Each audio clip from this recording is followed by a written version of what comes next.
Buah jatuh tak jauh dari pohonnya menjadi peribahasa yang cukup menggambarkan anak-anak presiden yang ikut terjun ke dunia politik. Di antara dari mereka, ada yang jadi elit partai politik, kepala daerah, bahkan anggota legislatif loh.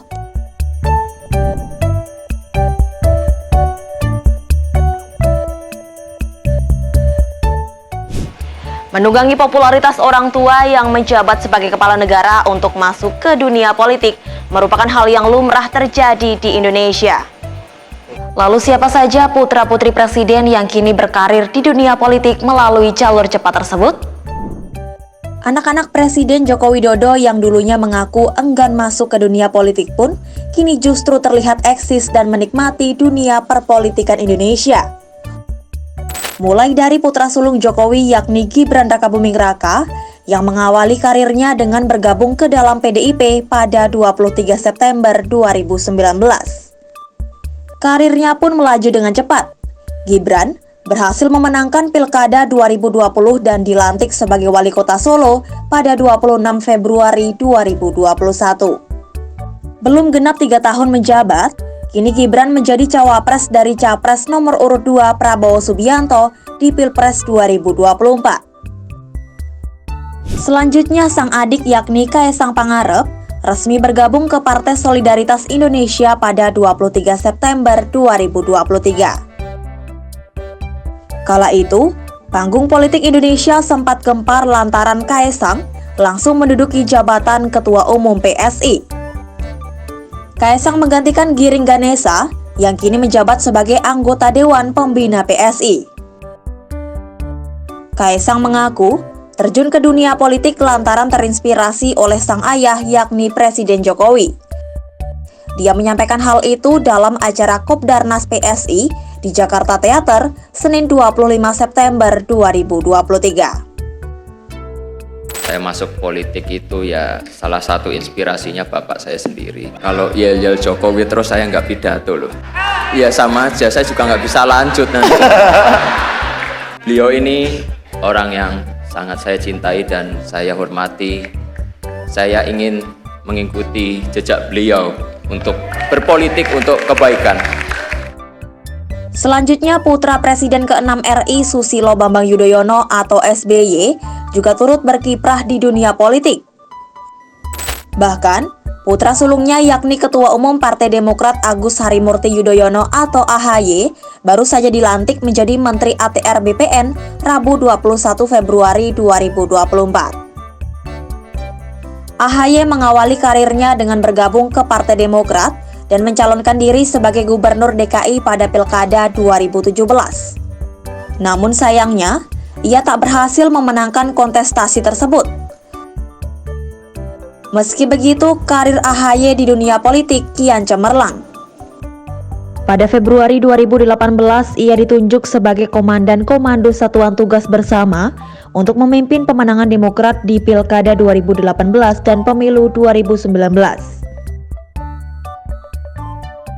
Lalu Oktober 2019, ia terpilih sebagai Wakil Ketua Umum Demokrat dan 2020, AHY ditetapkan sebagai Ketua Umum Demokrat periode 2020-2025 menggantikan SBY.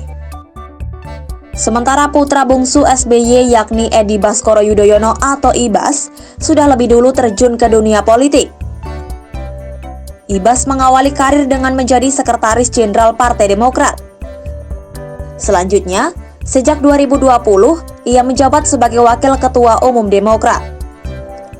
Ibas pun berkiprah sebagai legislator selama 3 periode sejak 2009.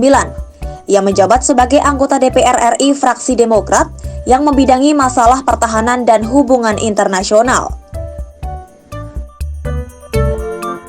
Lalu mayoritas keluarga presiden pertama Indonesia yakni Soekarno juga terjun ke dunia politik.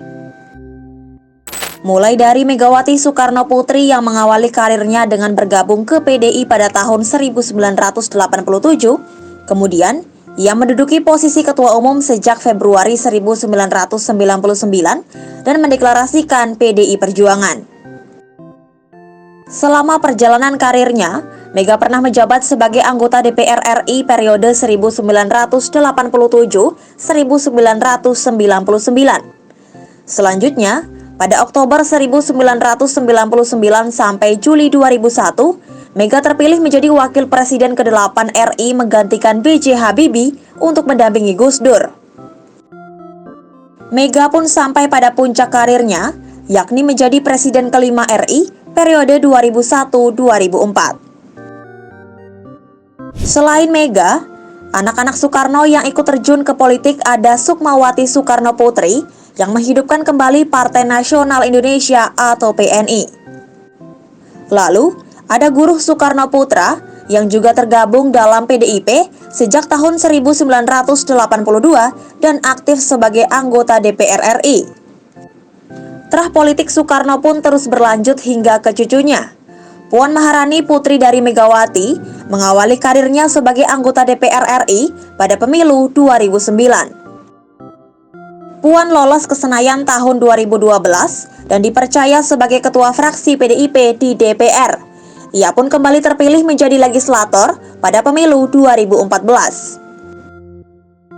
Puan juga pernah menduduki jabatan Menteri Koordinator Bidang Pembangunan Manusia dan Kebudayaan pada 2014. Tak berhenti di situ, karir Puan pun kian melejit. Ia kembali terpilih menjadi legislator pada pemilu 2019.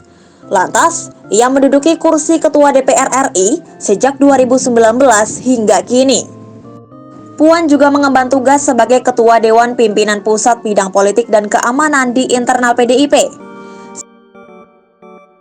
Sementara, putra sulung Megawati, Prananda Prabowo, juga aktif di politik. Namun ia lebih memilih berada di belakang layar. Prananda dikenal sebagai konseptor sejumlah pidato politik Megawati. Di internal PDIP, dia menjabat sebagai Ketua Bidang UMKM Ekonomi Kreatif dan Ekonomi Digital. Selanjutnya ada Yani Wahid, putri kedua Presiden keempat RI Abdurrahman Wahid atau Gus Dur. Yeni mengawali karirnya sebagai Sekretaris Jenderal Partai Kebangkitan Bangsa atau PKB periode 2005-2008. Berkonflik dengan Ketua Umum PKB Muhaimin Iskandar, Yeni pun berakhir dipecat dari partai tersebut. Namun tak berselang lama, yakni tahun 2012, Yeni mendirikan partai baru bernama Partai Kedaulatan Bangsa Indonesia Baru atau PKBIB. Namun jelang pemilu 2014, partai tersebut tidak lolos verifikasi faktual oleh KPU sehingga gagal melaju ke panggung pemilu. Di sisi lain, Yeni juga sempat menjadi staf khusus bidang komunikasi politik selama 1 tahun di era SBY. Namun, karir itu terhenti lantaran Yeni memilih untuk mengundurkan diri.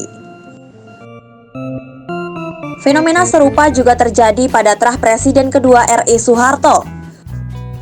Mulai dari Tutut Soeharto yang mengawali karir di era kepemimpinan ayahnya, mulanya ia menjabat sebagai anggota MPR RI fraksi Golkar sejak 1 Oktober 1992 sampai 14 Maret 1998. Lalu, Tutut ditunjuk menjadi Menteri Sosial Republik Indonesia sejak 14 Maret sampai 21 Mei 1998.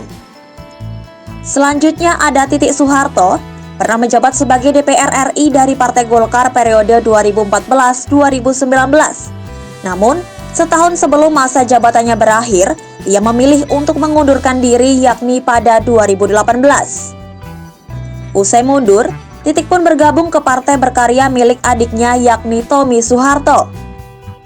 Terbaru, Titik kembali berkiprah ke dunia politik pada pemilu 2024. Kali ini, Titik maju ke dunia politik melalui Partai Gerindra yang tak lain milik mantan suaminya yakni Prabowo Subianto.